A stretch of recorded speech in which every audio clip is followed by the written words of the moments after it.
Hello friends, welcome to our channel. Let's have a look at problem 2976, minimum cost to convert string 1. If you read through the problem statement, you can identify that this problem is a shortest path problem, right? So later I'm going to look at example 1 with some detail, but here first I want to recall some of the algorithms to solve shortest path problem. So at its original, so you can use BFS, breadth first based traversal. And another one is the famous Dijkstra's algorithm, right? So this is a single source shortest path algorithm. And another single source shortest path algorithm is called Bellman-Ford, right? So there's another algorithm which is all source shortest path. It's called Floyd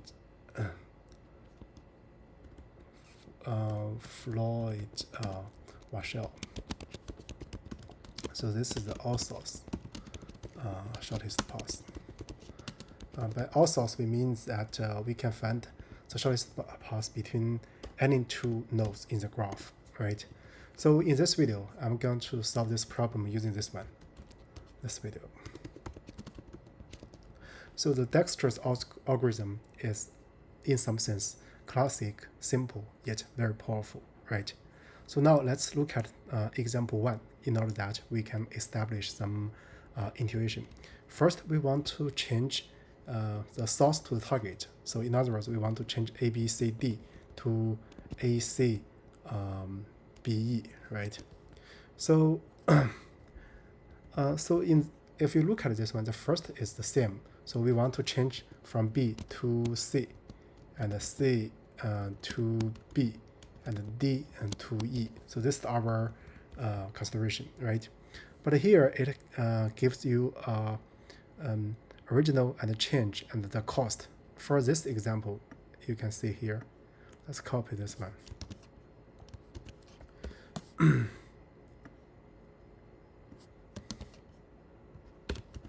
And the cost will be given by this one, right? Let's make an alignment.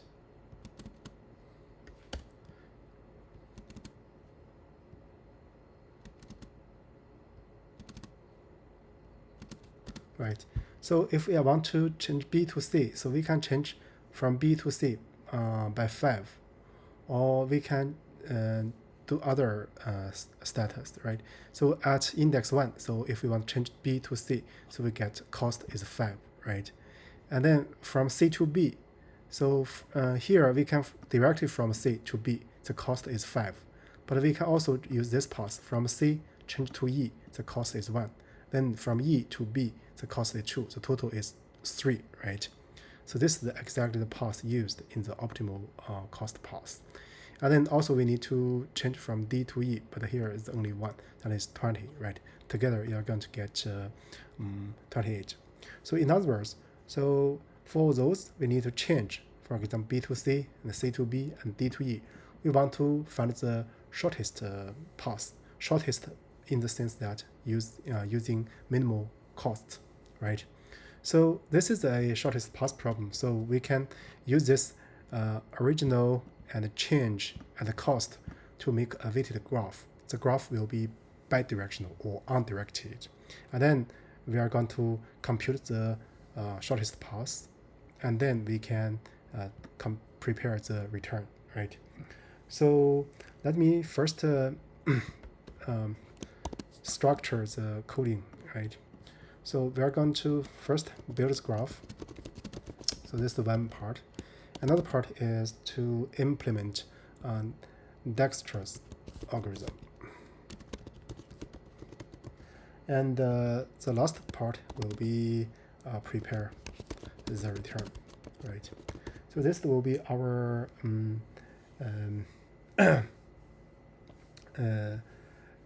our overall procedure. But we don't need to compute all pairs, but because here the target and also the source and the other original and the changed all consist of lowercase English letters.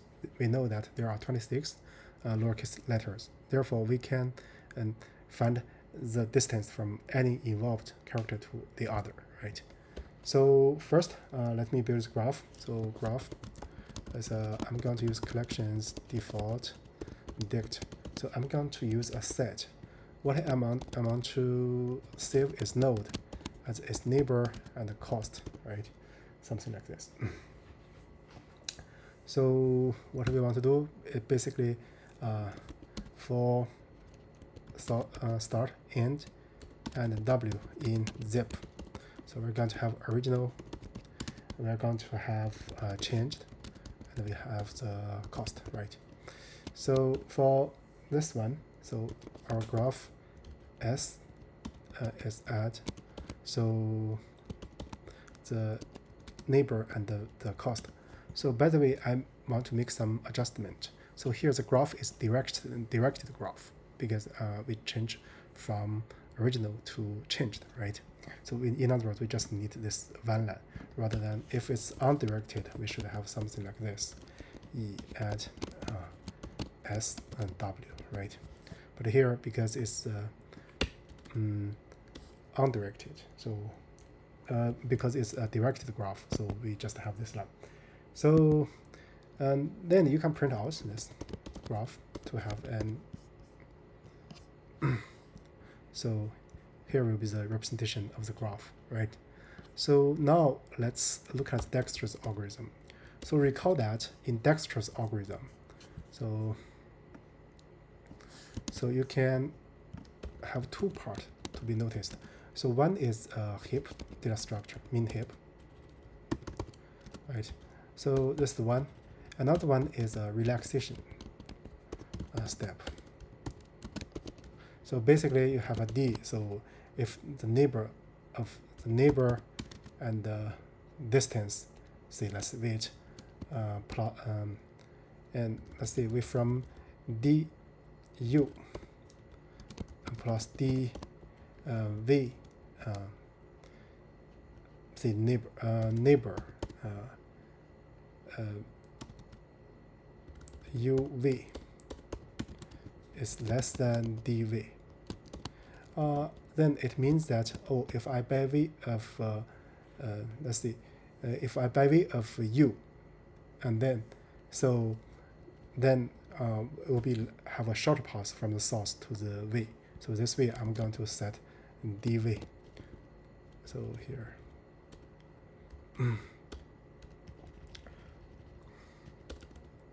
To be that du plus the distance of these two direct paths, distance. So here we need to interpret this distance as a cost. So now let's carry out this one. So once you pay attention to these two ingredients, typically you should be able to write a working solution. So here I'm going to use a dist to make two rows. One is to record the result, another is to avoid repetition. So collections default dict. So here I'm going to write lambda. So I would like to map everything to be float infinity. So this is the one. So next I'm going to implement the Dijkstra's algorithm from a source. The source can be 0, for example. So we have a heap. So the distance and the current node. So basically we save the distance or the cost here from the source to the current node and the node, right? So the dists of this source would be 0. Here I would do something like this: source and source. So I'm going to use the pair. So from this one to the other one as a key. So I write 0. Because it's a tuple, you can write it like this, or you can just write like source, source. It will automatically interpret it as a tuple, right? So then basically we are going to run the while loop, while heap. So what we are going to do, so we get a distance, we get a U, this node. is the heap queue, heap pop, right? So we look at the current node and the distance. So now we use relaxation. So if this is greater than this from the source to you, right? And then we are going to continue, right? So this is the one. So if this haven't been in the dist dictionary, this will be infinity. So this is the one. And then we are going to check for v and w in graph u. So we are going to check neighbor and use relaxation. So if dist, so this is the dist is the shortest, so far the shortest path from the source to u, right? So if dist plus w, so this is the distance between u and v. If it's less than dist from source to v, then we are going to set dist from source to v to be that of the distance plus w, in other words, the short one. And then we need to heap queue, heap push. Let's push this piece of information to the heap, that is the source, and to v, right? And then the distance, the node will be v. So this way, we finish the Dijkstra's algorithm. So next, let's prepare the information and make the return. So we want to, for each character, say involved, or we can use 26, call this function 26 times. So because we have, say, for character in from A to Z, right? So this is nothing but say string ASCII lowercase. Oh, this is nothing but this string A, B, C up to X, Y, Z, right? But I don't want to type it, so I write like this. So then we do Dijkstra from this character. So here I forgot a E, right? So once you have this, you are going to have this information. So you can print out this.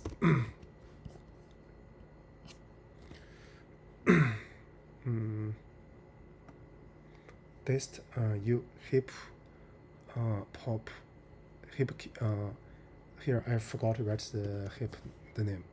So then yeah, you will get all the information. For example, from A to A you get 0, but here from B to C, what's the shortest distance? You get BC, right? It's 5.